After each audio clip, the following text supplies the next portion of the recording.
If you're looking to buy a GPU, there's a lot that you have to know. I'm going to quickly break down what I think of each new GPU from Nvidia and AMD, and if I think you should buy it or not at the current prices. We're going to start at maybe, let's say, the 4060, and also, of course, the AMD 7600, and then we're going to go all the way up to the 4090 and 7900 XTX. I've actually basically played on all these GPUs myself. What I like to do is the GPU project, if you will.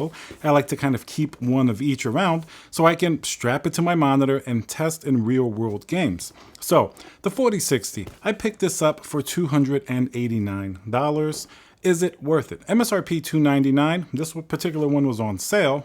Now, I'm going to say something a little bit funny. I think it is not that bad. There isn't that big of a difference from last generation. And of course, all of the GPUs have slowly crept up in price, but you are getting really good power efficiency. And of course, DLSS 3 has been useful. Like I've been playing games like Diablo 4 that has DLSS 3 that works really well at 1440p, even on this GPU, which is basically a 1080p GPU. That's what you have to keep in mind. Your resolution is going to be super important. So for 1080p, I would say this one is a pretty decent price. And now let's hear a word from our sponsor, VIP-CDKdeals.com, a Windows 10 Pro CD key. Add to cart, you put in code CC20. This will also work on Windows 11. You want to go into your settings in Windows, change and adjust your CD key, click activate, and now let's go back to the video. You could save some money and go with AMD if you wish. The performance on the 7600 is also pretty good, but as most people do choose Nvidia, that's just the reality of the situation.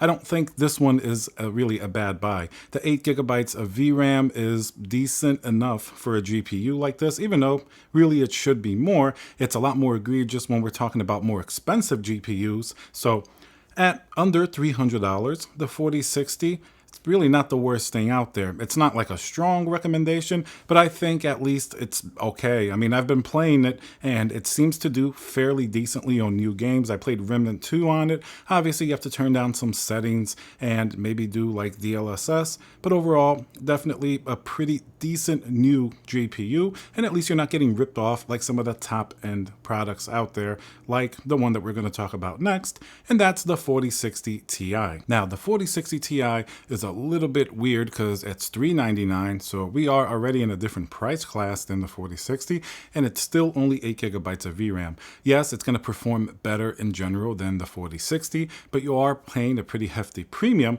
and on the AMD side, there's nothing new that directly competes with it, but people have brought up the 6700 XT. It's still a good option, and if you want to get something last generation and go AMD, that's really not a bad option at all. Then, of course, you do have Intel Arc, which can be a little bit questionable with the drivers, but it is going to be considerably cheaper, and it can certainly put up some respectable numbers against the 4060 Ti. But 4060 Ti, once again, DLSS 3, if that interests you, along with all the Nvidia features. And of course, it's very power efficient. And I personally do like the design of the Founders Edition. This is going to be the first model in the lineup that actually has a Founders Edition.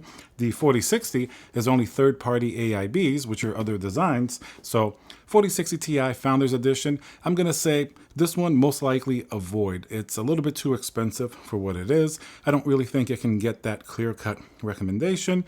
$399 is just way too much. You're probably better off looking at a 6700 XT or even something from last generation at a cheaper price, that if you can get like a 3070 for cheaper than $400, you may end up actually having some better performance overall, unless you're counting, of course, power efficiency and things like that. So that brings us to the 16GB version, which very hard to find actually out in the open. We don't really have that many reviews. And while the 16GB does seem to afford you a little bit better performance when it's VRAM limited, I don't think it's a GPU you want to buy at all.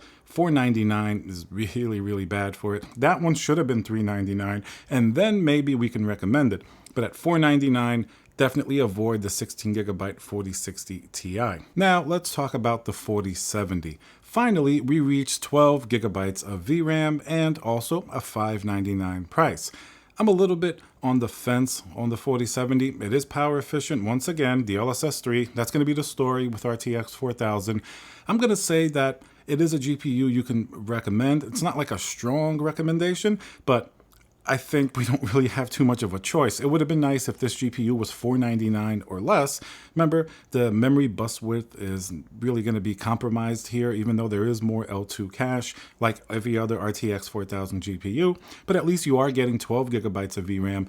At 1440p, I think you're going to get some pretty decent performance, as we've seen from the RTX 4070. And unless you want to start really going up in price, I think it's a reasonable alternative. Now, if the 7900 XT starts to come down in price even more aggressively, right now it's still, the cheapest I've seen it is maybe $699, which is $100 more.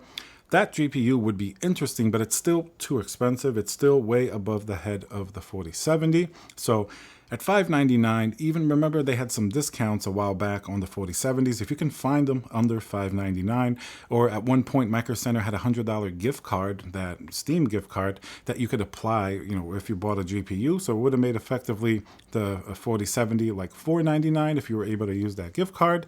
Then it's a little bit better math. So 4070, it's not like a strong recommendation, but if you want a next generation GPU, really isn't that much out there, and it does perform relatively well. Like, it's not a bad GPU. You are going to get some good performance. When I throw it even on ultra wide, of course, VRAM, you can still be an issue. You can get up to 12 gigabytes pretty easily on some modern games, but overall, it's a decent GPU. And then we get to the 4070 Ti. Now, this one, same 12 gigabytes of VRAM as the 4070, but of course, you're going to get more performance here. Interestingly enough, the 4070 Ti, I think, sold better than a lot of the other GPUs that we've spoken about, mainly because it was the first one that wasn't over like $1,000 when it came out. It wasn't like the 4080, and even though $799 is pretty expensive, remember, this was going to be originally a 4080 12 gigabyte at like $899, so $799 is cheaper than it should have been, but still way too much, and we've certainly seen them on sale. We've seen them for, 700 range, maybe a little under, and it's not a terrible GPU, and I know a lot of people have bought it. The memory width bus is definitely an issue. Once again, it's only 192-bit, which is really much less than even last generation's GPUs were, and if you try to play it at 4K, may work in some situations. You would have decent FPS in some games, but then when you get to more like VRAM limited in both the bandwidth and the amount, you're going to start to have a lot more issues at 4K. But Nvidia sells this as a 1440p GPU, so overall, it's one that I'm really probably the most on the fence on because it is way too expensive, but what else is there? I mean, the 7900 XT is definitely one I don't recommend unless it gets down way under $700, maybe like $650 or something like that.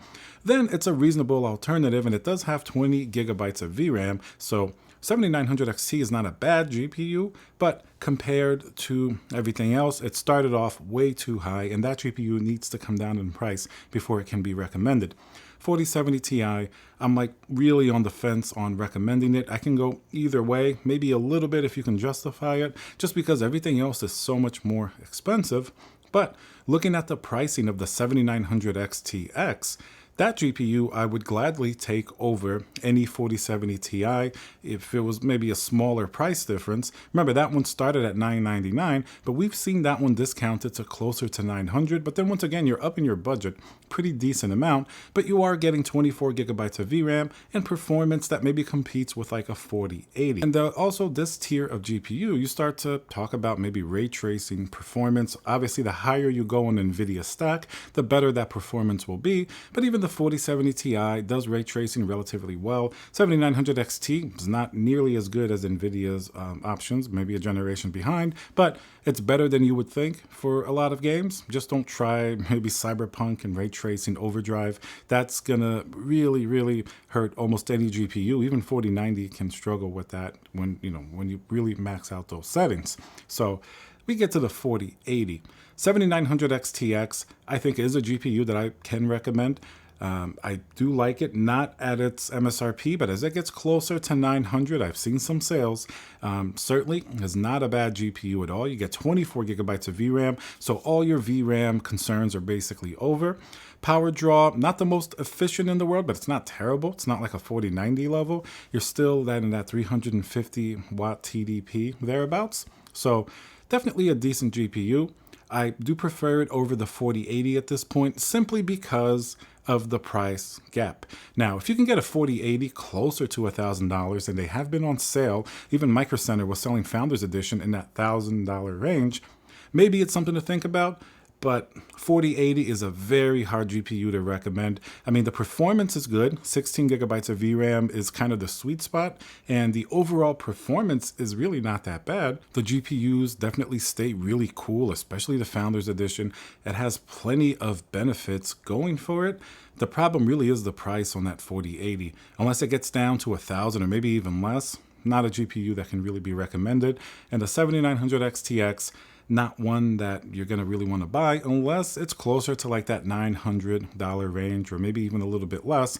And then ray tracing performance is acceptable, not really going to be class leading. Power draw is acceptable. Performance in general and rasterization is going to be very good depending on the game that you're going to play. Like if you're playing 1440p high refresh rate gaming, that GPU should be more than enough. And then of course we're just left with the 4090. Obviously, the 4090 is the best GPU, but it's also the most expensive, and it has had those issues popping up with the connectors melting. Supposedly, there is a new connector out that Nvidia has kind of redesigned into that Founders Edition, so that should dissuade some of that worry. But I know if you have a 4090, even if yours never has a problem, and it's a small percentage of people that do, you are going to have that in the back of your mind. Is your GPU going to have an issue? Are you going to be a little bit nervous on using your 4090 system and playing games and putting all that high wattage through it? You may even be paranoid and want to shut your system down just in case it has a little issue that started. So there is that to think about. Normally, you could say if you have the budget for 4090, even this late into the game, it's definitely going to be the best GPU. You should just get it. That's what sort of the traditional recommendation would go like. But I don't know. I've been thinking on it recently, and it's really overkill in a lot of situations, unless you're really doing 4K and resolutions like that and really maxing everything out. You can get away with some of the other GPUs on this list and have almost just as good performance without really having too many drawbacks or having to spend that much on the GPU itself. So certainly is the best GPU this generation in terms of brute force and performance, but unless the price also comes down a little bit more, it's a little bit questionable if it's something that's really justifiable for most people. All right, guys, so that's kind of my view on the current situation. Now, as you can see, it's easy to say don't buy anything at all and just wait until next generation, but some people do need a GPU. And sometimes you have to kind of like triage the situation and see, all right, maybe you didn't really want to pay that much, but what other option are you going to have? Like around the 4070 price, unless you go last generation, and you can, like a 6950 XT, maybe that's something you should think about instead of a 4070, but not everybody wants to do that. So I'm just kind of playing devil's advocate here and giving a more balanced approach to see where you should buy a GPU if it's perhaps something that is logical or has some type of justification, or some GPUs you should definitely kind of avoid, maybe step up your budget a little or wait a little bit more until prices go down. Let me know what you think down below. Which GPUs would you get or avoid? Remember to subscribe, and I'll see you guys on the next video.